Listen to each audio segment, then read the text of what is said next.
Welcome to মনোবল global academy, the hub of scientific happiness. আমরা বলছি মনোবল স্ফুরিত হোক মনীষীদের জীবন থেকে মানুষের জীবনে। বিশ্বনন্দিত লেখক মাইকেল এইচ হার্ট কর্তৃক রচিত তার বিশ্ববিখ্যাত বই বিশ্বের শ্রেষ্ঠ 100 মানুষের জীবনের উপর ধারাবাহিক কন্টেন্ট পরিবেশনে আপনাদেরকে সবাইকে অভিনন্দন। আজকের পরিবেশনে রয়েছে আর্কিমিডিস, মহান বিজ্ঞানী আর্কিমিডিস। আর্কিমিডিস তার পুরো নাম ছিল আর্কিমিডিস অফ সিরাকিউস। জন্ম আনুমানিক 227 খ্রিস্টপূর্বে সিরাকিউস, সিসিলি, বর্তমান ইতালিতে।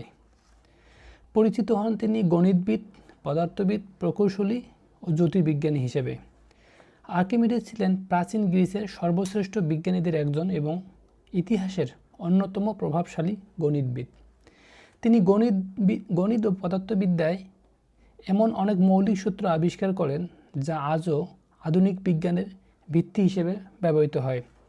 তিনি সবচেয়ে বেশি পরিচিতি পান তার ভাসমানতার সূত্র, আর্কিমিডিস প্রিন্সিপাল আবিষ্কারের জন্য, যার জন্য আজ জাহাজ, সাবমেরিন, তারপর পানিতে ভাসে এবং বড় বড় পাথরখণ্ড যে উত্তোলন করা হয় ওনার এই তত্ত্বের ভিত্তিতে, এবং কুয়া থেকে পানি উত্তোলন করা হয় তার তত্ত্বের ভিত্তিতে।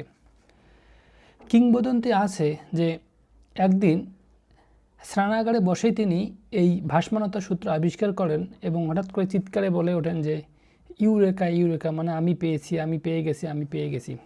গণিতে তিনি বৃত্তের ক্ষেত্রফল এবং পরিধি নিয়ে পাইয়ের মান নির্ণয়ের উন্নতি পদ্ধতি এবং অসীম ধারণার প্রাথমিক ব্যবহার করেন। প্রকৌশলে তিনি যুদ্ধ যন্ত্র, উত্তোলন যন্ত্র, জল উত্তোলন যন্ত্র, আর্কিমিডিশিয়ান স্ক্রু উদ্ভাবন করেন, যা আজও ব্যবহৃত হয়।